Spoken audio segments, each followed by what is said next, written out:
Hi guys! Welcome back to my channel! So today's video guys ay mag-skincare haul tayo. So may nabili akong mga skincare products. These are from Esfolio. Look at this. Ayan. Ayan sila. Hindi to sponsored guys ha. Binili ko to with my own money. So let's get started and let's talk about this. First is this 3HA cleansing foam. Ayan siya. So this is my second tube. Ganito na siya, paubos na siya. So bumili ako ng isang tube. So this is the 3HA. So meaning it has AHA, BHA and PHA. So I am acne prone skin and oily skin. It really helped guys manage the oil production on my skin. So it has Centella asiatica and tea tree. So Centella asiatica, it helps to calm our skin and it also helps to. So the 3HA cleansing foam, it helps to clean our pores, yung cause na magka-acne tayo. Gamit ko siya every night. Maaga kasi ang init ngayon, so kailangan natin to wear protection while using this product.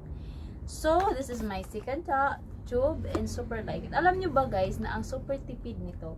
Ginagamit ko siya for almost 4 months. Ang price nito is 359 and it magagamit mo siya for almost 4 months because small products goes a long way kasi wala na siyang laman. Wala talaga siyang laman. So let's open na lang this one. So this one. So ito yung itsura niya. So alam nyo guys, napaka-secure kasi naka-sell talaga yun. Naka-sell talaga siya. So ito yung itsura niya. Ipapakita ko sa inyo yung itsura niya. Ayan. Ayan siya. Ayan. Kunti lang yung kukunin nyo guys or gagamitin nyo. Tapos balagyan nyo ng maliit na tubig. Magpo-foam na siya. So talagang mag-cleanse na yung buong mukha nyo kahit maliit lang yung gagamitin. Kaya abot siya ng almost 4 months sa akin. Yan siya. Yan siya. Yan siya. Super tipid siya gamitin guys for only 359. So if you have acne prone skin and oily skin, give this a try. So I know na magustuhan nyo ito kasi napaka-effective niya guys na mag-control ng oil production sa ating skin. So yan. So next product guys is this is the collagen cleansing foam. This is from Esfolio again. So ngayon ko lang siya nabili. Hindi ko pa siya na-try. Ayan. Ayan siya. So 150 grams. This is 359 also. Gagamitin ko siya alternate sa at itong 3HA cleansing foam. Ayan. Kasi gabi ko siya gagamitin. Lumalabas ako so mainit. Kaya gabi ko siya ginagamit. So ito namang collagen cleansing foam. Ito yung gagamitin ko every morning. So alternate siya. Gabi ito at sa umaga ito. So ito siya kasi it has this cleansing foam has hydrolyzed collagen, Centella asiatica extract and milk protein extract. So we all know guys, kung nagkakaedad na tayo, yung skin natin nagkaka-wrinkles, tapos nagkakasaging, yung ganyan. So ito po ay nagpe-prevent ng wrinkles, tapos yung mga saging sa ating mga skin. So kailangan talaga nating gumamit ng collagen. So itong cleansing foam is ito siya. Napakabango niya guys. Yung amoy niya is mild lang. Tapos ganito siya. Oh. Ayan. Ayan siya.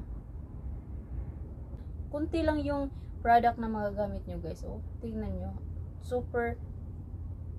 Ayan siya. Maliit lang yung nilagay ko ha. Pero ganyan na siya. Oh. Ang bango niya. Ayan. So, hindi ko pa alam kung anong effect niya. Sana ay magugustuhan ng ating skin. Pero, ayan siya.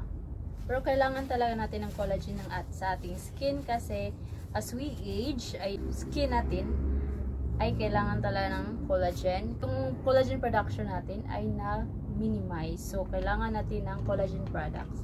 So, yun ang bango niya.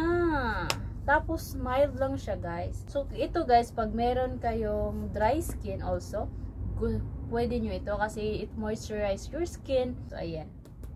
So, yung next products ko, guys, ito yung hyaluronic acid, Cotonia Cordata Toner. So, kung napanood nyo yung ibang video ko, ito na talaga yung ginagamit ko na toner.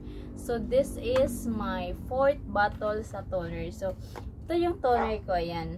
Gamit ko ngayon. So, paubos na siya. Ayan siya.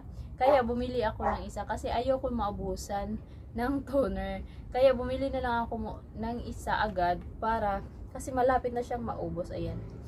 So, itong toner naman ito, guys, ay nakakatulong siya na ma-moisturize yung skin ko.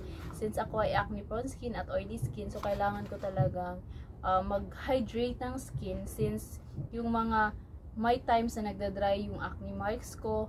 So kailangan ko niyang products na mag-hydrate. So ito yung toner na ginagamit ko. Ayan.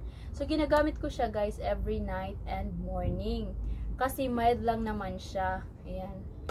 So mild siya. Tapos hindi siya sticky sa skin. So, ito lang muna yung bubuksan natin. Ayan siya. Yung consistency niya, guys, ayan. Pag nilagay nyo na siya sa skin, ayan siya, super watery. Tapos, ang bilis niyang mag-absorb ng skin. Uy. Ayan. Ang dali niyang ma-absorb sa skin, guys. O, tignan nyo. Ayan. Ayan siya. Tapos, siya heavy sa skin, sa face mo pag nilagay mo siya. So, ang ginagawa ko, guys, ay maglagay lang ako ng 3 drops ng toner. Tapos, hindi na ako gagamit ng cotton or cotton balls. Ang ginagawa ko ay, ganyan ko lang siya, tapos pat-pat na sa aking skin. So, ayan. Ayan siya. Nagustuhan ko talaga ito, guys. Kasi, pang-4 na bottle ko na nga siya. Ayan. Ayan siya. Ayan siya. Ayan. Kung makikita nyo, guys, tingnan nyo. Tipid siyang gamitin kasi 3 drops lang kasi yung ginagamit ko everyday. Every morning at night. Ayan. So, ayan lang, guys. Yun yung mga benefits kung gagamitin nyo siya sa skin nyo.